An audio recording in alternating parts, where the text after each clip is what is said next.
머니딜 스테이션 금요일에 함께 하시는 분입니다. 이원근 박사님과 함께 하도록 하겠습니다. 박사님 안녕하세요. 안녕하세요. 자, 우선 이번 주 증시 상황부터 한번 살펴볼게요. 글로벌적으로는 어떤 일들이 있었을까요? 일단은 미국 지수는 고점에서 여전히 횡보를 했습니다. 횡보했고 국내 지수는 많이 올랐죠. 뭔가 쫓기듯이 빠른 급등을 했는데요. 하나하나 한번 살펴보겠습니다. 네. 미국 차트 볼까요? 네. 지난주에 예측하기를 삼각 수렴을 돌파하고 나서 살짝 조정을 준 다음에 다시 올라가겠다라고 예측을 했는데 실제로는 어떻게 됐을까요? 미국 증시 말씀하시는 네. 걸까요? 미국 증시는 좀 박스권 횡보를 했었죠, 네, 이번 주. 횡보인데 사실은 이 그림을 보시면 다시 보여주시죠. 여기 이제 실제 어제 밤까지의 차트인데 삼각 수렴을 돌파하고 3일 동안 뭐 급등을 못했어요. 급등을 못하는데 고점에서 계속 놀다가 어제 저녁에 빌미가 있었어요. 어제 저녁에 살짝 조정을 줬는데 그 예측했던 거랑 비슷한 모습을 보이죠, 그죠? 예, 돌파하고 나서 다시 장중에 눌렸다가 다시 올라가긴 했는데 수요일에는 이제 그 양봉이 살짝 올라갔잖아요. 이때 고점을 한번 벗겼어요. 선물은 이때 뭐가 있었냐면 금리 인하 가능성이 낮아졌다라는 얘기가 나와서 고점을 살짝 돌파했는데 위로 쭉 가지 못하고 다시 주저앉았어요. 그만큼 상승 여력이 아직은 좀 에너지가 부족하다. 아니면 또 뭔가 그 고점을 뚫을 만한 호재가 아직은 부족하다. 그런 차원에서 봐도 되고요. 어제가 내린 이유는 경기 선행 지수가 0.3% 하락했습니다. 원래 예측은 0.1% 하락이었는데 0.3% 하락으로 나와서 조정을 했고, 또 하나는 월마트가 실적이 좋지 않아서 그 빌미로 하락을 했지만 그건 빌미일 뿐이고요. 지나고 나서는 다 모든 것이 이현영, 비현영이라는 거 아시죠? 그리고 이제 한국 한번 볼까요? 한국을 지난주에 이렇게 예측을 했었어요. 이평선을 돌파했으니까 이제 살짝 조정 주고 가지 않을까 그랬는데 실제로는 조정 없이 쫓기듯이 올라갔어요. 아주 수직 상승을 하듯이 갔는데 누가 보면 종목 차트인 줄 알 것 그렇죠. 같아요. 네. 자, 지수가 가끔 이런 경우가 있어요. 내려올 때도 이런 경우가 있고 올라갈 때도 이런 경우가 있는데 뭔가 이유가 있다는 얘기죠. 급하게 올라가는 얘기는 간다는 얘기는 급하게 내려올 리도 동시에 가지고 있다는 걸 이제 내포하고 있는데 이 이유는 이제 차차 말씀을 드리고 지금 차트 왼쪽에 있는 것이 코스피 200 현물이에요. 현물은 이평선을 돌파하고 안착을 했죠, 그죠? 가운데 이 화살표 보시면 그런데 선물은 이평선에서 부딪혀서 조정을 했어요. 그래서 지금 두 개가 참 애매합니다. 그래서 여기서 추세를 예측하기가 참 쉽지 않은데 지지난 주였나요? 제가 시장의 중심은 파생에 있다고 그랬죠. 단기적인 수익을 취하는 것은 파생에 있기 때문에 이 선물에서 정확하게 이평선 저항을 막고 조정하는 모습을 여기서 해석을 할 수 있고요. 그래서 매매 동향도 보면 여전히 똑같아요. 연기금은 여전히 매수를 계속하고 있습니다. 노란 화살표 밑을 보시면 전부 연기금인데 단 하루도 매도하지 않고 계속 주식을 매수하고 있습니다. 연기금은 이제 그 파생 쪽은 거의 안 하니까 파생 쪽은 안 보셔도 되고요. 그래서 외국인은 현물을 사기보다 현물은 대부분 팔았어요. 가끔 중간에 한번 사긴 하는데 대부분 팔았고 여기서 이제 주목해야 될 부분이 금융투자 쪽이죠. 파란색 화살표. 금융투자 쪽이 계속 2월 10일부터 매수를 해왔어요. 현물 매수를 해왔어요. 이게 이제 그 중요한 부분인데 물론 기관 그러면 연기금도 포함되지만 금융투자가 이제 적극적으로 개입하면서 기관화 장세, 기관 장세가 시작됐다. 그렇게 이제 해석을 할 수 있는데 그래서 그렇게 보면 상승이 지금 마무리된 게 아니고 원래 기관화 장세는 그래요. 기관이 먼저 매수하고 현물을 매수하고 후에 외국인이 매수하고 연이어서 꼭지에서 개인이 매수하는 이런 사이클이 계속되는데 지금 기관만 계속 매수를 하고 있는 상황이기 때문에 기관화 장세의 초기 증세인데 그거 말고 또 다른 이유도 있으니까 뒤에 설명을 드리고요. 자, 그렇게 이제 그 보시면 그 한국 지수는 너무 급하게 올라갔기 때문에 이평선하고 이격이 너무 커졌어요. 그래서 불안하죠. 예. 그런 부분에 있어도 이제 살짝 눌렸다 가는 게 정상적이고 지극히 정상적인 거예요. 근데 오늘도 장 초반에 눌렸다가 또 반등을 했죠. 그만큼 이제 급하게 올라가야 될 이유가 몇 가지가 있어요. 그래서 그 몇 가지가 어떤 건지 말씀을 드릴 텐데, 네. 일단 가장 가깝게는 3월 4일에 우리나라에 대체거래소가 생깁니다. 대체거래소는 뉴스에 가끔 나올 텐데 저게 뭔가 상당히 궁금하실 거예요. 그리고 이제 3월 19일 또는 20일 그때 이제 FOMC 금리 발표가 또 한 번 있고요. 그리고 그 전후에서 국내 그리고 미국 시장에 그 3월 쿼드리플 만기죠. 월물, 분기물 선물이 만기가 돌아옵니다. 그래서 선물, 옵션, 주식 선물 옵션 네 가지가 만기가 돌아오는 쿼드리플 만기가 오기 때문에 그거 플러스 또 하나 뭐냐면 3월 말에 공매도가 다시 재개됩니다. 아직 최종 확정은 아니지만 거의 뭐 그렇게 가는 걸로 마무리된 것 같아요. 그래서 이 네 가지 국내외 이벤트가 올라가야 되는, 지금 급히 올라가야 되는 그런 이유다. 그렇게 말씀을 드릴 텐데, 예를 들어서 공매도가 시작된다 그러면 네. 공매도는 위에서 쳐야 되잖아요. 가격이 높을 때 공매도를 치는 거지 밑에서 공매도를 치면 손해를 보는 거죠. 그래서 지수를 올려야 주가를 올려야 공매도를 나중에 시작할 때 뭔가 내려칠 수 있는 빌미가 생기는 거고요. 그래서 일단 올라가야 되고 또 하나 대체 거래소도 마찬가지예요. 대체 거래소는 이제 좀 더 자세히 설명드리겠지만 기존에 이제 모든 종목을 다 거래하는 거래소 이외에 지금은 단계적으로 이제 800 종목까지 확대를 할 텐데 대체 거래소에는 우리가 거래하지 않는 정규 시장 이외의 시간에 거래를 하는 거예요. 그러다 보니까 상대적으로 매매량이 적어요. 매매량이 적기 때문에 여기서 이제 메이저들이 또는 이제 큰 손들이 장난을 좀 칠 겁니다. 올렸다 내렸다 변동성을 많이 줄 텐데 변동성을 많이 주려면 일단 주가가 올라가야 되죠. 바닥에 있으면 안 되잖아요. 예. 그래서 올라가야 되기 때문에 이런 여러 가지 이유 때문에 일단은 급히 올라가야 되는 이유가 있다. 그래서 뭐 국내 메이저건 외국 메이저건 그런 빌미를 가지고 지금 급히 올라가는 것 같습니다. 그렇게 저는 추측을 하고 있습니다. 네, 여기까지 가볍게 정리를 해보겠습니다. 미국 증시에서는 사실 팔란티어도 급락이 이번에 나왔었고요. 좀 경기 선행지수가 예상대로 그리 썩 좋게 나오지는 못하면서 미국 증시가 좀 조정을 받아갔습니다. 특히 월마트 가이던스에 대한 실망 매물도 꽤 많이 나온 것 같고요. 그런 와중에 오늘 의리 증시는 사실 어제 많이 빠졌기 때문에 그만큼의 낙폭은 아닌 것 같고요. 무엇보다 어제 오늘은 좀 쉬어가지만 그동안의 오름세는 정말 남달랐다. 또 유럽 증시와 함께 끌어올려지는 그런 모습들이 두드러지기도 했습니다. 근데 이렇게 가파른 상승세 과연 기분은 좋은데 계속 마냥 좋기만은 어렵습니다. 또 나중에 뚝 떨어지는 게 아닌가 그런 걱정들도 분명 있으실 텐데요. 말씀 주신 게 이제 대체거래소 쪽 그리고 3월 말쯤으로 예정되어 있는 공매도에 대한 이벤트 이런 것들이 지수를 좀 가파르게 견인을 하고 있다. 이렇게 짚어주신 것 같습니다. 자, 그러면 앞으로 저희가 봤을 때 이렇게 지수가 약간의 의도성을 가지고 움직이고 있는 거다. 이렇게 해석을 해야 된다는 걸까요? 그렇죠. 예, 원래 지수는 의도성을 항상 가지고 있어요. 그 의도가 뭐냐면 메이저가 수익을 얻는 의도죠. 그래서 개인들이 눈치채기 전에 그 작전을 이미 실행하고 있죠. 그래서 의도는 분명히 있는 거고요. 그건 이제 다양한 추측을 통해서 우리가 알 수 있는 건데 일단은 뭐 지수는 올랐다가 내렸다 하는 게 정상입니다. 그렇게 해야 또 우리가 대응을 할 수 있는 것이고요.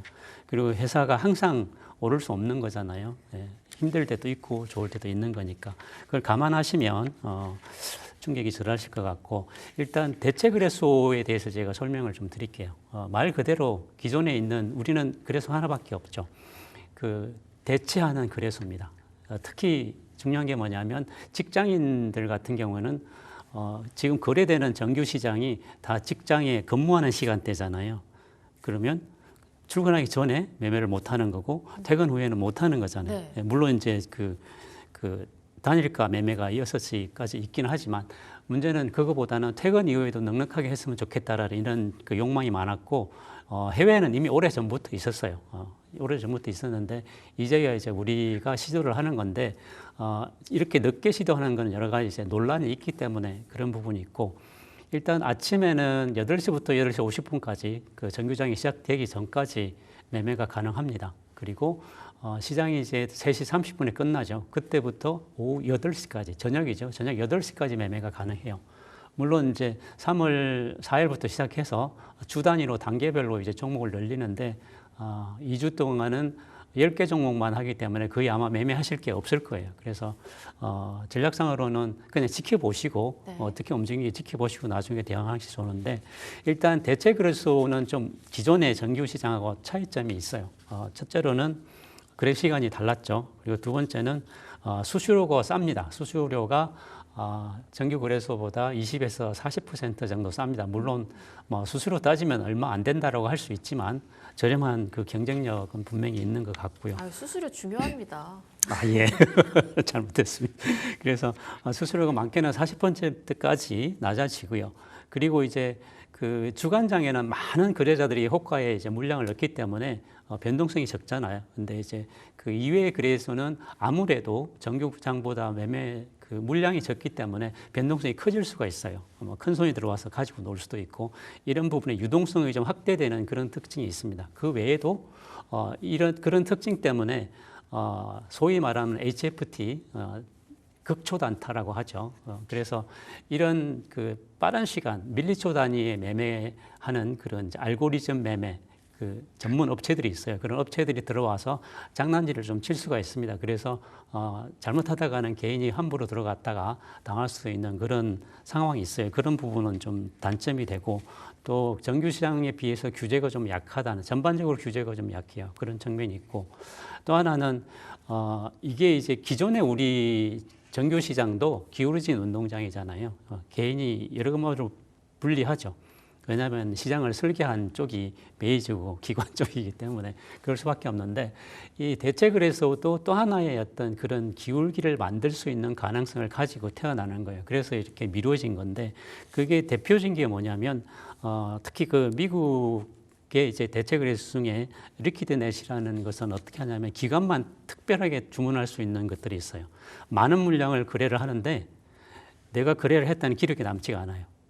그러면 나중에 우리가 주간장에는 이제 거래가 실시간으로 매매 동향이 나오잖아요. 네. 근데 몰래 거래를 했으니까 누가 어떻게 얼마를 들어가는지 알 수가 없잖아요. 그럼 우리가 판단을 잘못할 수가 있는 거죠. 이런 위험성을 내포를 하고 있는 거예요. 대체 시장이.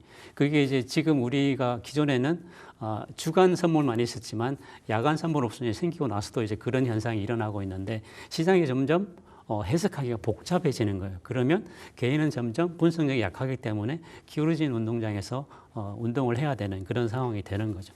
이런 그 여러 가지 부분들 특히 또 그 고급 정보는 아무래도 기관이나 메이저가 더 빨리 접할 수 있기 때문에 이런 정보의 불균형을 정부나 거래소에서 어떻게 해소해 줄 거냐 이건 이제 향후에 정말 기묘한 숙제입니다. 그래서 그런 부작용이 나오지 않게 했으면 좋겠고요.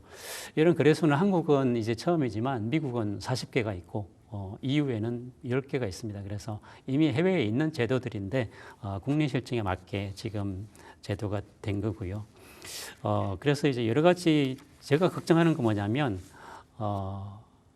시장을 제가 지난 시간에 말씀드린 것처럼 주식하실 때 주식만 보지 말고 파생도 보고 여러 가지 보라고 말씀드렸는데 이제 대체 거래소까지 봐야 되는 거예요. 왜냐하면 정규 시장에 10,000원이었는데 대체 거래소에서는 12,000원이 될 수도 있고 18,000원이 될 수도 있는 거예요. 왜냐하면 이제 그 장 끝나는 시점에 공시가 나올 수도 있는 거고 여러 가지 이제 변수들이 달라지는 건데 이걸 감안을 못하면 혼란이 올 수 있는 거죠. 근데 메이저들은 많이 아니까 이 가격 차이를 이용해서 차익 거래를 하겠죠. 또 그런 와중에 또 혼란이 올 수 있는 거고 어떻게 보면 좀 복잡하게 시장을 계속 만들어간다 그런 생각이 들지 않으신가요? 메이저는 개인의 입장에서 보면 계속 시장을 복잡하게 해석하기 어렵게 만들고 있다. 이거 참 얄미운 짓이죠. 그렇죠. 예. 네, 어찌 보면 네. 참 이제 서학개미들이 국내로 많이 돌아오고 있다라고 하는데 그럼 국내 증시에는 개인 투자자들이 점차 늘어나고 있는 상황인 건데 이제 3월 4일에는 대체거래소가 출범될 예정이고 또 3월 31일쯤에는 공매도 재개가 예정되어 있는 상황입니다. 뭐 말씀 주신 것처럼 기울어진 운동장 개인이 거래하고 매매하기에는 다소 조금 더 한 단계 높아진 것 같다. 이러한 부담도 있는 것 같은데요. 자, 그럼 이 부분 되게 중요한 포인트가 될 것 같습니다. 만약에 만약에 우리나라에서 공매도가 재개가 된다. 그렇게 된다고 한다면 지수가 크게 흔들리거나 뭐 개인 투자자들의 피해가 좀 많을 것이다. 이렇게 전망하고 계실까요? 개인은 뭐 언제나 손실을 많이 보니까요. 네. 슬픈 이야기지만 언제나 손실을 더 많이 보니까 어쩔 수 없긴 한데 일단 공매도가 재개된다는 것을 개인들은 아주 심플하게 생각을 해요. 그냥 공매도 그때 이전까지는 괜찮겠지라고 생각을 하죠. 그죠? 그리고 공매도가 시작이 되면 폭락하지 않을까 뭐 이런 우려, 그런 단순한 우려를 많이 하시는데 사실은 개인들이 걱정하는 그 걱정을 역이용해서 메이저들은 시장을 움직인다는 거예요. 그래서 공매도는 기본적으로 현물이 없는데도 주식을 매도하는 거잖아요. 그렇게 보면 돈이 많은 그 메이저들이 할 수 있는, 개인은 해봐야 한도가 있는 거고요. 일반 그 개인 투자자들은 못하는 거죠. 그래서 그런 측면에서 보면 여러 가지 이제 불리한 점이 있는데, 대신에 개인들은 이제 선물 옵션에서 또는 ETF에서 그 같이 그 해지를 하면서 할 수 있는 건데, 사실은 이제 주식만 하니까 그런 경우고.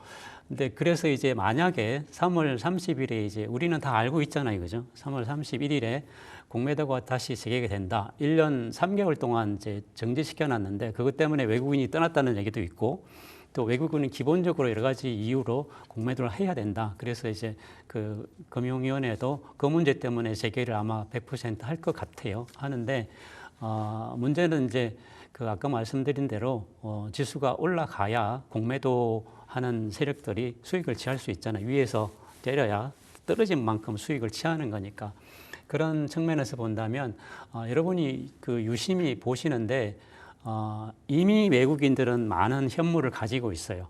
삼성전자 같은 경우도 거의 이제 50%에 달하는, 조금 부족해졌지만 그런 물량을 가지고 있기 때문에 위를 올리든 아래도 올리든 결국에는 올리면 수익을 취하는 거고, 그 중간에 흔드는 것은 결국 단기적인 이익을 위한 거예요. 그래서 공매도에 대해서 너무 두려워하지 마시고, 그래서 공매도와 관련해서 또 앞에 말씀드린 세 가지 그런 이슈들을 이제 기준으로 과연 지수를 어떻게 움직일까를 한번 제가 시나리오를 그려봤어요. 그래서 그 시나리오를 보면서 한번 설명을 드릴게요. 화면을 보여주시죠. 자, 이게 이제 제가 나름대로 그려본 전략 시나리오인데 메이저의 머릿속에 들어가서 그려본 건데 지난 17일에 제가 이걸 그려봤어요. 그래서 그 언더커버라고 돼 있는데 제가 블로그에서 언더커버로 활동하고 있어서 이렇게 쓴 건데, 일단 2월 지금 지난주에 우리 지수가 급하게 올라갔잖아요. 네. 그죠? 올라가고 언제까지 올라가냐면 아까 그 3월 19일, 20일에 이제 FOMC 그 금리 발표가 있고, 또 그때 전후로 해서 한국 쿼드리플 만기, 미국 쿼드리플 만기가 이제 앞주, 뒷주로 있어요. 네. 그래서 그 시점에서 아마 꼭지를 좀 잡고 변곡이 나오지 않을까 예상을 해보는 거고요. 그리고 이제 3월 그 전에 꼭지를 만들고 그때까지는 야금야금 이제 내려온다. 그게 네. 이제 시나리오예요. 약간 내려오는 이 시점이 3월 중하순인데, 이 내려오는 지금 올라가는 시점에는 이제 개인들에게 상당히 상승 마인드를 많이 심어줄 거예요. 좋은 뉴스 많이 나오고 한국도 좋은 모습 나오고, 그러니까 기관하고 외국인이 같이 이제 그런 플레이를 할 텐데, 그럼 개인은 계속 따라붙죠. 그러면 꼭지로 갈수록 개인은 점점 더 사고 싶은 마음이 더 강해지겠죠. 네. 그래서 아마 그 개인이 물량이 많이 들어오는 그 시점이 꼭지가 될 거예요. 그래서 지수 포인트는 안 써놨어요. 그래서 그때 꼭지점을 대고 야금야금 이제 그 메이저들은 하방 포지션을 구축을 하겠죠. 뭐 파생 쪽에서 아니면 ETF에서 다른 쪽에서 할 텐데, 그러고 나서 이제 다 준비가 되면 개인은 그때까지도 상승 마인드로 젖어 있겠죠. 살짝 눌러주면 그건 조정이야, 다시 갈 거야 라는 생각을 하게 된단 말이에요. 그때 이제 FOMC 발표랑 몇 가지가 연계돼서 우리 공매도 하기 전에 한번 폭락이 시작되는 거예요. 그리고 이제 공매도 초반기에서부터 이제 급한 하락이 올 수 있는 거고, 왜냐하면 그건 개인들이 불안할 때는 불안 심리를 더 이용해서 더 하락시킬 수가 있거든요. 그럼 저 3월 중하순에는 네. 코스피 지수가 막 2,500대 아래까지도 내려갈 수 그 있다고 숫자는 아직 생각하세요? 얘기를 하지 말자고. 알겠습니다. 일단 이제 그림만 그려본 건데. 그리고 이제 개인들이 투매가 나올 거 아니에요. 네. 공매도랑 뭐 여러 가지 미국 상황 여러 가지 또 한국도 또 그 상황이 달라질 수 있잖아요. 뭐 탄핵 관련해서 4월 되면 이제 공매도랑 겹쳐서 투매가 나온단 말이에요. 투매 나오는 그 심리를 이용해서 바닥에서 많은 물량을 받아서 서서히 바닥을 잡고 4월부터는 올라가지 않을까. 여기 시나리오예요. 네. 그래서 이렇게 아마 전략을 펴고 있기 때문에 지난주에 그렇게 급하게 올라간 것 아닌가. 그렇게 다시 조정을 하고 다시 또 올라가지 않을까. 그렇게 예상을 해봅니다. 4월 이후로는 오를 거라고 보고 계시는 것 같은데 일단, 4월 네. 이후에는 왜 오르나요? 개인의 그 불안한 심리. 네. 그때 좀 아마 악재가 많이 나올 거예요. 그러면 이제 주식이고 뭐고 다 버려야 된다는 생각이 막 들 거예요. 그러면 투매가 나오면 그 투매 물량을 받으면 더 많은 물량을 받을 수가 있거든요. 그 물량을 가지고 올라가는 거예요. 어차피 그 시장의 게임은 개인하고 매제의 싸움이기 때문에 싸움 대상이 안 되긴 하지만, 그러니까 개인을 가장 싸게 손절하게 만들고 가장 사게 만드는, 비싼데 사게 만드는 게 그게 기본 전략이기 때문에 결국 바닥에 던지면 그걸 받아서 올라갈 거다. 그렇게 보면 일단은 그 3월에 수익을 많이 취하면 분기 수익을 확정하는 거잖아요. 이제 그런 전략으로 가지 않을까 그렇게 제 나름의 추측을 해봤습니다. 네, 또 아닌 게 아니라 막 여기저기서 얘기가 나오는 게 내 플레이리스트에 벚꽃 엔딩이 올라오면 그때부터는 지수가 좀 떨어질 수도 있다. 이런 얘기들도 나오는 것 같아서 말씀 주신 것과 좀 비슷한 결인 것 같습니다. 3월에 FOMC 전후로 조정에 대한 대비책은 좀 필요해 보이는데요. 그에 앞서서 저희는 최대한 수익을 내야 하잖아요. 그렇죠. 앞으로 시장의 반등을 활용해서 개인 투자자들은 어떻게 시장에 접근해야 하나요? 일단 지금을 강세장이라고 하기는 좀 그렇죠. 그래서 나는 강세장 아닌가요? 반등장, 약간 반등장 반, 강세장 반 네. 그렇게 보고 싶은데 어떻게 보면 우리 그 한국에서 악재가 나올 거는 다 나왔다고 봐도 된다면 바닥일 수도 있어요. 그래서 제가 추측드린 건 너무 이제 그 깊이 염두는 두지 마시고 그렇게 보면 일단은 지금은 한동안은 강세장이잖아요. 한 달 동안 간다고 치면 강세장이니까 강세장에서 어떻게 이제 수익 전략을 취할지는 분명히 필요한 것 같은데 대개 이제 강세장에서는 가장 먼저 올라가는 게 대형주입니다. 그래서 대형주 위주로 우선 보시는 게 좋을 것 같고 뭐 반도체주, AI주, 뭐 빅테크, 플랫폼주 관련 주들을 초기에 보고 중반기로 접어들면 경기 민감주가 이제 올라가기 시작합니다. 금융주라든지 산업재, 뭐 소비재 위주로 올라가고 하반기로 접어들면 이제 약간 작은 종목으로 가는데 중형주로 가요. 소형주로 가끔 가는 수도 있고 그래서 그런 전략으로 가는데 막판에 이제 소형주로 잘못 갈아타시면 이 유동성 때문에 위험할 수 있으니까 비중은 줄여셔야 되고 일단은 강세장에서는 중대형주가 상당히 유익합니다. 그래서 그런 부분을 염두에 두시고 아마 삼성전자를 한번 볼까요? 네, 삼성전자를 네. 대형주 중에 탑 오브 탑을 뽑아주셨네요. 네, 확실히 요즘 뭐 두산 에너빌리티나 뭐 한화 에어로스페이스나 보면 대형주가 아니라 뭐 소형주 같아요. 날아다니잖아요. 그렇죠. 삼성전자도 그런 움직임을 예상하시는 그럴 거예요? 때가 있었잖아요. 그래서 지금 지수가 올라간 거는 사실은 삼성전자가 모두 기여한 건 아니에요. 네. 전반적으로 기여를 한 건데 일단 삼성전자 차트를 보시면 우리 그 코스피 200은 121선에서 지금 조정하고 있는데 121선이 201선이죠. 201선이 우리 조정하고 있는데 삼성전자는 201선이 여기 위에요. 화살표 끝에.